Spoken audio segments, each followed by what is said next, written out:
வரஹ்மத்துல்லாஹி வபரகாத்துஹு.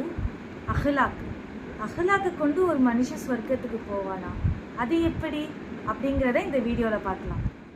அஹ்லாக் என்பது நற்குணங்கள் ஆகும். அந்த நற்குணத்தை யார் நம்மளுடைய சமுதாயத்துக்கு கற்றுக் கொடுத்தாங்கன்னா நபி ஸல்லல்லாஹு அலைஹி வஸல்லம் அவர்கள் தான். அந்த அளவுக்கு நபி ஸல்லல்லாஹு அலைஹி வஸல்லம் அவர்கள் எப்படி இருந்திருக்காங்கன்னா நற்குணமுடையவர்களாக இருந்திருக்காங்க. அல்லாஹ்வே தன்னுடைய திருமறையில சொல்றான் அவனுடைய ஹபீபை பத்தி, நீர் மகத்தான நற்குணமுடையவர்களாக இருக்கிறீர்கள் என்று நானே சாட்சி சொல்றேன் அப்படின்னு சொல்லி அல்லாஹ் அவனுடைய திருமறை குர்ஆன்ல நபி ஸல்லல்லாஹு அலைஹி வஸல்லம் அவர்களை பத்தி சொல்லியிருக்கான். மனிதனுடைய கல்வில நற்குணம் எதை ஏற்படுத்தும்னா பாச நேசத்தையும் பிரியத்தையும் ஏற்படுத்தும். இதையே ஒரு மனிதனுடைய கல்வில தீய குணம் எதை ஏற்படுத்தும்னா வெறுப்பையும் பொறாமையையும் ஏற்படுத்தும். அவனுடைய நன்மையை அவன் இவ்வுலகிலும் பார்க்க முடியும், மறு உலகிலையும் பார்க்க முடியும்.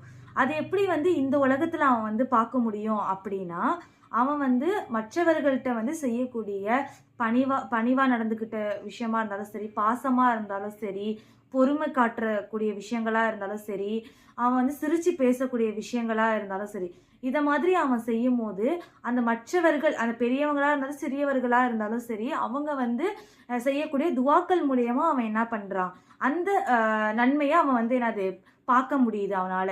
இதையே மறு உலகத்துல அவனால எப்படி பார்க்க முடியுதுன்னா, அல்லாஹ் தரக்கூடிய கூலியால அவனால அந்த நன்மையை அவன் என்ன பண்றான், பெற முடியுது. ஒரு மனிதனை சொர்க்கத்துல சேர்க்கும் அப்படிங்கிறதுக்கான சஹீஹான ஹதீஸ். பெரும்பாலும் மனிதர்களை சுவனத்தில் சேர்ப்பது இரையச்சமும் நற்குணமும் தான் என நபி ஸல்லல்லாஹு அலைஹி வஸல்லம் அவர்கள் கூறினார்கள். அஹ்லாக்கை பத்தி நம்ம இப்போ சின்ன ஒரு இன்ட்ரடக்ஷன் மட்டும் தான் நம்ம பார்த்தோம். ஆனா அஹ்லாக்லயே நிறைய லெசன்ஸ் இருக்கு.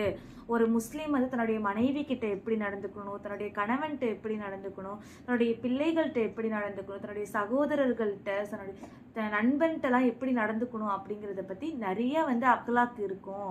இதை பத்தி நீங்க தெரிஞ்சுக்கணும்னா நம்மளுடைய அலீஷ் அகாடமிக்ல சேர்ந்து கற்றுக்கொள்ளுங்கள்.